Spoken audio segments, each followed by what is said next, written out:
Hello everyone, welcome back to my channel Crack Competition. In today's video, we are going to study about the controversy and conflict that is going on between the President and the Supreme Court.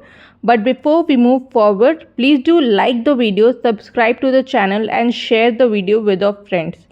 So you have seen recently in newspaper, in TV channel debates and everything that there is an ongoing rift that is going on between the president, governor and between Supreme Court. So let's go into the background that how this controversy started. So recently Supreme Court was approached by the Tamil Nadu government with respect to the governor R.N. Ravi. तो R.N. Ravi Tamil Nadu के governor हैं and he has not been giving assent to the bills and has been delaying the bill by referring the same to the president. And since there is no timeline in the constitution तो as to within how many time या कितने समय के अंदर इसी bill को पास कर देना है, एसेंट दे देना है, तो it has created a long standing delay in the government. So because of which the Tamil Nadu government are saying that there is a problem they are facing in implementing and making of policy and in the working of the state. So after listening to the problem of the government, of the Tamil Nadu government, Supreme Court has used its its discretionary power given in the constitution under Article 142 and gave certain order which created a stir as it was outside their jurisdiction. अब उन्होंने ऐसा क्या बोल दिया, supreme court ने ऐसा क्या order pass कर दिया कि एक कंट्रोवर्सी क्रिएट हो गई. तो जब मेन इशू था, जो मेन कंट्रोवर्सी का टॉपिक था, वो था कि उन्होंने यानी कि सुप्रीम कोर्ट ने प्रेसिडेंट को और गवर्नर को एक टाइमलाइन प्रोवाइड कर दी जो कि कॉन्स्टिट्यूशन में कहीं मेंशन नहीं है. और वो टाइमलाइन क्या है कि अगर कोई बिल गवर्नर के सामने आता है तो गवर्नर को विद इन 1 मंथ डिसाइड करना है कि उसको उन्हें एक्सेंट देना है, पास करना है या वापस रिटर्न कर देना है या प्रेसिडेंट के लिए रिजर्व करना है. ठीक है, तो गवर्नर के पास 1 मंथ की पावर है.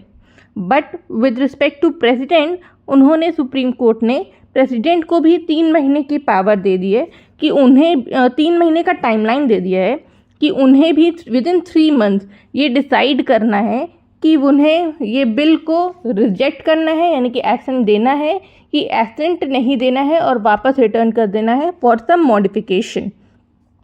ओके, तो ये थी एक कंट्रोवर्सी का topic which is the timeline. अब ये जब ऑर्डर पास हुआ उसके बाद अब रिसेंटली विद इन पिछले 2 दिन पहले प्रेसिडेंट ने under article 143 of Indian constitution अपना पावर यूज़ किया, जो प्रेसिडेंट को 143 के अंदर पावर मिली है कि वो सुप्रीम कोर्ट को अप्रोच कर सकता है with respect to question of law और question of fact that are of public importance. ठीक है, तो आर्टिकल 143 क्लॉज 1 के पावर यूज़ करते हुए प्रेसिडेंट ने कुछ 14 क्वेश्चन सुप्रीम कोर्ट के सामने रेज किए उनकी एडवाइस के लिए. अब सुप्रीम कोर्ट के पास जो पावर है, सुप्रीम कोर्ट का क्या है कि अब उनको उस क्वेश्चन पे डेलिब्रेट करना होगा और एक ओपिनियन फॉर्म करना होगा. और वो जो ओपिनियन या जो भी डिसीजन या डिस्कशन वो प्रेसिडेंट को प्रेजेंट करते हैं वो प्रेसिडेंट को मानना कंपलसरी नहीं है because it is an advisory jurisdiction. वो प्रेसिडेंट को केवल एडवाइस कर सकते हैं. Okay, and remember one more thing that ये जो क्वेश्चंस हैं ये ऑब्वियसली प्रेसिडेंट ने खुद नहीं किए होंगे. ऑब्वियसली ये क्वेश्चन काउंसिल ऑफ मिनिस्टर की तरफ से आए हैं, यानी कि ये क्वेश्चन हमारे गवर्नमेंट की तरफ से रेज हुए हैं सुप्रीम कोर्ट के लिए. अब सुप्रीम कोर्ट इस पे जो भी डिसाइड करता है वो प्रेसिडेंट के ऊपर है कि वो उसको मानेंगी कि नहीं मानेंगी, वो प्रेसिडेंट का डिस्क्रिशन हो जाता है. ओके, नाउ अब इसको रेयर क्यों बोल रहे हैं, क्योंकि president generally as a general rule ये पावर अंडर आर्टिकल 143 यूज़ नहीं करता है. बट ये रेयर ज़रूर है, मगर प्रीवियसली कई सिनेरियोज़ में, कई मतलब 4-5 सिनेरियोज़ में प्रेसिडेंट ने ये पावर यूज़ करी हैं और कुछ ओपिनियंस प्रेसिडेंट ने लिया है सुप्रीम कोर्ट से। वो कौन कौन से सिनेरियोज है जब प्रेसिडेंट ने 143 की पावर यूज़ करके सुप्रीम कोर्ट को उनकी एडवाइजरी जुरिस्डिक्शन के लिए अप्रोच किया था। The first was Berubari union case 1960, जब टेरिटरी से रिलेटेड क्वेश्चन रेज किया था with respect to Pakistan president ने सुप्रीम कोर्ट को। देन स्पेशल कोर्ट्स के लिए 1978 में, कावेरी वाटर डिस्प्यूट के लिए 1991 में, and more recently with respect to Ayodhya dispute and 2G spectrum case 2012 में with respect to allocation of natural resources. तो ये 4-5 सिनेरियो है जब प्रेसिडेंट ने अपनी ये रेयर पावर यूज़ करके सुप्रीम कोर्ट के सामने कुछ क्वेश्चंस रेज किए हैं जिसका जवाब सुप्रीम कोर्ट ने दिया है। Now we come to the question that are raised by the president before the supreme court.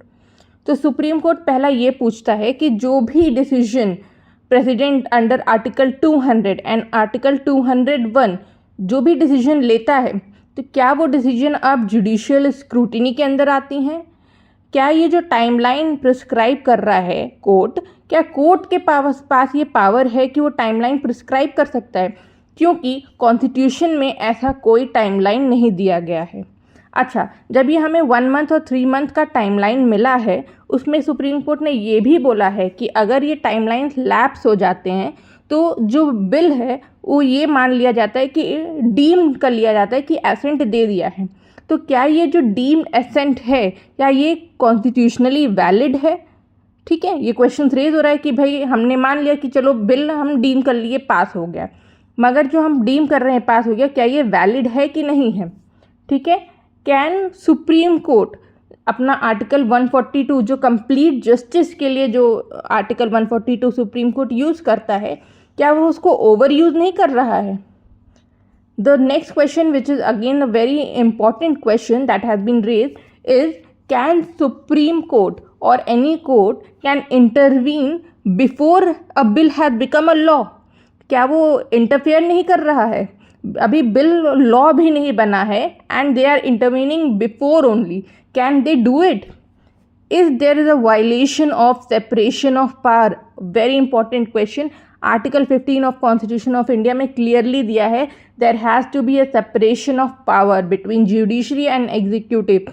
तो with their intervening and providing them timeline and giving them order how to do it, when to do it, within which timeline they have to do it, are they not violating the principle of separation of power?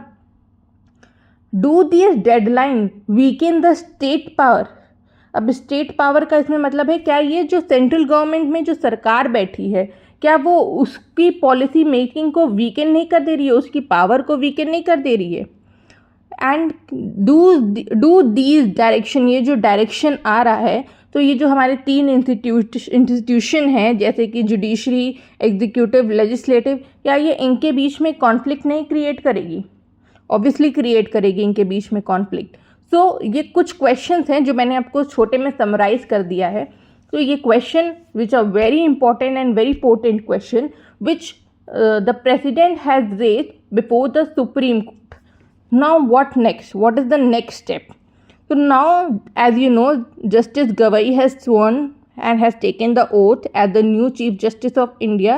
Now he will form a constitutional bench of 5 or 7 judges bench, and the question raised will be discussed between them. And they can come to 3 solution. 3 solution निकल सकते हैं कि उन्होंने जो पहले decide किया था timeline वाला डिसीजन उसको वो करेक्ट मानते हैं, या वो कुछ मॉडिफिकेशन ला सकते हैं, टाइमलाइंस के लिमिट में कुछ क्लैरिफाई ला सकते हैं, कुछ चेंजेस ला सकते हैं, या वो कम्प्लीटली जो अपना डिसीजन था उसको चेंज करके और जो सेपरेशन ऑफ पावर जो बेसिक प्रिंसिपल था, ठीक है, उसको वापस से रीअसर्ट करते हैं कि हाँ there has to be a separation of power, we have intervened, we have overused our jurisdiction, and we change our stance from there on. तो let's see कि अब इसका क्या डिस्कशन और क्या एडवाइस सुप्रीम कोर्ट प्रेसिडेंट को देते हैं। And remember one more thing कि अगर दे अफर्म कि ये टाइमलाइन सही हैं okay, then there will be a shift in the basic structure of the constitution. एक काफ़ी बड़ा shift होगा. So I hope this video is helpful to you, and if you like the video, please do subscribe to the channel and share the video with your friends. Thank you so much.